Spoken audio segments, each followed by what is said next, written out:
আসসালামু আলাইকুম ওয়া রাহমাতুল্লাহি ওয়া বারাকাতুহু। বিসমিল্লাহ ওয়াল হামদুলিল্লাহ ওয়াসসালাতু ওয়াসসালামু আলা আশরাফিল খালকি সাইয়্যিদিনা মুহাম্মদ ওয়া আলা আলিহি ওয়া সাহবিহি আজমাইন, আম্মা বা'দ। আমাদের সাংসারিক জীবনে আল্লাহ রাব্বুল আলামিন অত্যন্ত ব্যালেন্স করেছেন। ব্যালেন্সটা দিয়েছেন এইভাবে, আল্লাহ রাব্বুল আলামিন নারী এবং পুরুষের মধ্য দিয়ে আল্লাহ তাআলা আমাদেরকে এই সৃষ্টি জগৎটাকে মানুষের মতো সৃষ্টি দিয়ে আল্লাহ তাআলা সাজিয়েছেন। সংসার জীবন যাপনে স্বাভাবিকভাবে আল্লাহ রাব্বুল আলামিন একজন মানুষকে সৃষ্টি করে মানুষের মধ্যে আল্লাহ রাব্বুল আলামিন যৌন চাহিদা দিয়েছেন। এবং এক্ষেত্রে লক্ষণীয় বিষয় হচ্ছে, একজন মানুষ, তার মধ্যে আল্লাহ তাআলা আকল দিয়েছেন, যৌন চাহিদা দিয়েছেন। একটা পশুকে আল্লাহ তাআলা আকল দেন নাই, কিন্তু যৌন চাহিদা দিয়েছে। ফেরেশতাদেরকে আল্লাহ সুবহানাহু ওয়া তাআলা আকল দিয়েছেন, কিন্তু যৌন চাহিদা দেন নাই। এই যৌন চাহিদাকে চরিতার্থ করার লক্ষ্যে অনেক সময় মানুষ পশুর মতো হয়ে যায়। স্ত্রীর অসুস্থ থাকাকালীন সময়েও অনেক সময় চায় যে তার সাথে আমি আমার যৌন চাহিদাকে চরিতার্থ করব।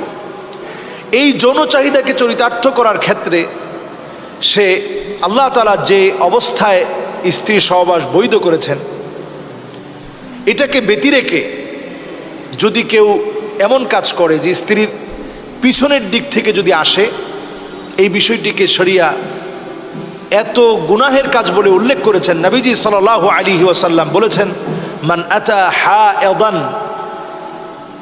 যদি কোনো মহিলা হায়েজা অবস্থায় থাকে আর সে অবস্থায় ফি দুবুরিহা, পিছনের দিক থেকে যদি তার স্বামী আসে, তার যৌন চাহিদা চরিতার্থ করতে আসে, আও কাহিনান, অথবা গণকের কাছে যদি কোনো ব্যক্তি যায়, ফাকাদ কাফারা বিমা উনজিলা আলা মুহাম্মদ সাল্লাল্লাহু আলাইহি ওয়াসাল্লাম, এই তার যৌন চাহিদার ব্যাপারে সে অসতর্ক হয়ে যদি পিছনের পথ দিয়ে চলে আসে, এ কারণে এত বড় গুনাহ হবে, কেমন যেন আল্লাহর নবী মুহাম্মদ সাল্লাল্লাহু আলাইহি ওয়াসাল্লামের উপরে যে কোরআন অবতীর্ণ হয়েছে, গোটা কোরআনের বিরুদ্ধে যেন সে দাঁড়িয়ে গেল, গোটা কোরআনের বিরুদ্ধে যেন সে অবস্থান করলো, মুহাম্মদ সাল্লাল্লাহু আলাইহি ওয়াসাল্লামের বিরুদ্ধে যেন সে দাঁড়িয়ে গেল। সুতরাং এই মারাত্মক অপরাধটি নানাভাবে সমাজের মধ্যে এখন প্রমোট করা হয়। এখন আমাদের এই আকাশ প্রযুক্তি এবং এই প্রযুক্তিতে এই বিষয়গুলোকে প্রমোট করা হয়, যে বিষয়গুলোতে সরাসরি আপনি কবিরা গুনায় লিপ্ত হচ্ছেন। শুধু কবিরা গুনাহ না, কোরআনকে অস্বীকার করার মতো কবিরা গুনাহ।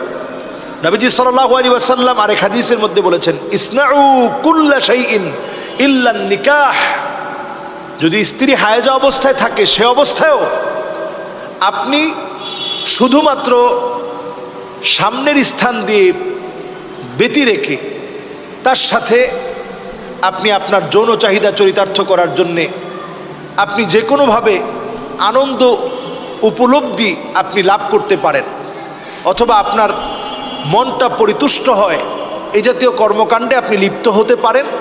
তবে হায়েজা অবস্থায় তার সামনে দিয়ে আসা যাবে না, আর পিছন দিয়ে কোনো অবস্থাতেই গুনাহের কাজে লিপ্ত হওয়া যাবে না, যেটি অত্যন্ত মারাত্মক কবিরা গুনাহ।